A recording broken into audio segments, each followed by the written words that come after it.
All right, gentlemen, what is up? My brothers from another mother. In today's video, I got an article forwarded to me by a subscriber, and he said, I'd love to see you do a review on this or a response to it more so. And the title of the article says, BMW engines are gigantic pieces of shit.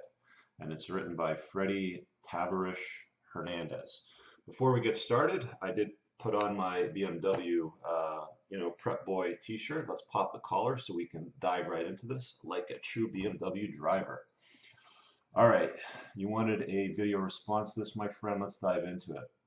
So one of the first things that he says in here is there's no secret that German reliability is a complete myth. The likelihood of an average German car making it to 10 years without several unplanned roadside mishaps approaches the same probability of you waking up tomorrow as Katy Perry. I don't like. Okay, let's talk about the whole reliability, and I'm going to speak from experience here because that's kind of how I roll on my channel.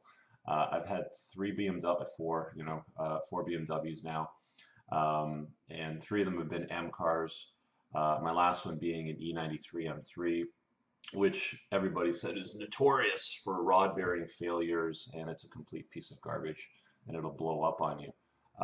It was by far the most reliable car I've ever owned. I've had Japanese cars, I've had a couple of American cars, and several German cars, Audis and BMWs. And by far, my E93 M3 was the most reliable car I've ever had. Never failed on me. Drove it through winter, had snow tires on it, performed remarkably in all weather conditions. It was a flawless vehicle. So I know that this author here, he's obviously, when you write a title like BMW engines are gigantic pieces of shit, you're going to solicit attention from people. I get it. I've written articles for my businesses, and a good title will always catch somebody's attention, which is why the subscriber forwarded the article and asked me to do a response to it. So I tip my hat to the author for selecting a great title, but so far your article is full of shit, not the engines. Before I get several angry, slur-laden, and poorly spelled emails from Bimmer Bros that need to prove their 130,000 mile salvage title 335 Xi with the M-Tech package is just as reliable, blah, blah, blah. Okay, he goes, let me give you a few of my experiences. I've owned them, I've driven them, and most importantly, worked on them, 5 total, ranging from an arguably benign E36 M3 to the staple on performance that was the E39 M5. Now, I've noticed that this author has a YouTube channel, and I've looked at a couple of his videos, and he has a tendency to buy shitty ass old cars. I saw one on there, a Mitsubishi GT 3000 GT, that he had the trailer everywhere, and when he started it up, the thing coughed out and died. I think a lot, I mean, you've got to consider the source and how he's writing these sorts of articles. I think it's kind of funny. I mean, you see guys like Doug DeMuro and people like this buying unique one-off or old shitty cars and trying to pawn them off as being great or crap, depending on how you want to tell the story. Anyway, he gets into the whole, let's take, for example, my old E36 M3 features US only spec, 3.2 liter straight 6-cylinder engine, produced 240. Blah, blah, blah. Also had a unique problem in which a nut that held the sprocket driving the oil pump would fall off. That's a true story. It's kind of a crappy design, but hey, if you're aware of it, you could always fix it. It's still a great car. What is it going to next? That part, man, misaligned. The deadliest M3 engine. What the fuck? It was apt to do this over time. Your engine, malign, was the worst M3 engines ever made. We consider as prime candidate for the worst and deadliest engine. It wasn't much as a defect as a promise that a race against the clock that your engine would basically, okay. We go into the E46 M3. He's talking about connecting rod failures. I never had any issues with mine. Vanos failures, never had any issues with mine. Crankcase ventilation failures, never had any. Hard starting. Cooling systems were made of plastic and sealed, ensuring catastrophic failure, where scalding hot coolant would shoot out of your engine bay, overheating your engine, at which point your head gasket would blow. This happens on any number of engines. My brother had a Vauxhall when he was living in the UK that did the exact same thing you described here. I mean, if you don't maintain an engine, it's going to blow up. It's as simple as that.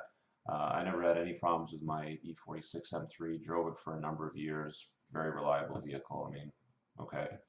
So you had one that blew up on you. You had an E36 where a bolt or a lug nut or something would fall off the oil pump. Well, if you know it's a shitty design and you're buying the car used, why wouldn't you just replace the oil pump with something that's a better design? I mean, overall, BMW M cars are fairly highly stressed motors, and if they have a shitty design component like that, I don't know, fix it if you want to drive one. Don't bitch about it. Same goes for every M branded car BMW has made in the last decade. That's a pretty, bold statement. The E60 M5 will chew through its rod bearings in less than 60,000 miles and has rampant and costly SMG pump failures. Rampant? Like it happens all the time? Dude, know lots of guys with very high mile E60 M5s that are running just fine. And same thing with the SMG pump failures. They don't happen as often as he's purporting here in his article. Um, the guy that runs the shop that I get my car serviced at has a 200,000 kilometer SMG equipped E46, and he's had zero problems with it. He tracks the shit out of that car a lot. So you know, you can spin a story any which way you want. The new M3, M4 engines have crank hub failures that will take the engine out of sync and smash the valves into the pistons. They also suffer from oil cooler issues in which overheating is a valid concern, especially if you're the kind of person that drives your car like the PR reps claim you can around a track. Hyperbole. I mean, you go and start modding a car, a lot of M cars do get modded, and you'll see, things in forums about accidents and rod bearing failures and stuff like that, but they don't point to modifications done to the car or how the driver was driving the car. I've personally never had any problems with any of my M cars. I'm driving an F10 M5 right now, and it is a gem in my opinion. But let's keep going through here. The E39 540 had timing chain guides that made of melted jelly beans that would literally start disintegrating as soon as you even thought about the concept of an expired warranty. Oh, Mr. Hernandez, you're funny. Oh man, this engine would reduce itself from taut muscular bellow to a feeble rally barely around 120,000 miles. Okay, I don't know. I've never owned a 540, so I don't know what they're like. That's exactly why I sold mine for a massive loss and couldn't have been happier to get rid of the problematic nuisance. The earlier inline six engines, brittle cooling system, going further to the higher creed, the new N20 4-banger series engines, I guess those are, features 4 cylinders of turbochargers, experience time and chain stretching that necessitates 2 weeks of dying town. I don't know, I mean, fuck, I test drove 130,000 kilometer 328 when I was looking for cars about a month ago, and drove great. Felt like a new tight car. So drove a bunch of 6-cylinder 320s, which had the 3-liter 230 horsepower straight six, buttery smooth. Had one in my hands for a few hours. It had like 180, 190,000 kilometers. It was totally fine. The very top of the non-performing totem pole is a 7 Series. A car known for shitting its valve guide seals. Why are all these comments based around things made out of jelly bean shitting and smashing? Oh man, your descriptive terms are great, dude. If my anecdotes and forums sleuthing don't persuade you, perhaps you can compare. Long-time relatives say BMW I made in the last 20 years a regular, boring ass Toyota Corolla. The Bimmer constantly scores 20 to 30 points less than any comparable Econobox warranty. Toyota Corollas are boring as fuck. They're not made to excite. So, okay, let's talk about that for a second. Toyotas, for example, even if you take the new Prius, for example, what does it have? A 1.8 or a 1.6 liter petrol engine that makes less than 100 horsepower. There is no stress on that engine whatsoever. Parts are going to last a long time. It probably has a reasonable compression ratio. It is what it is, dude.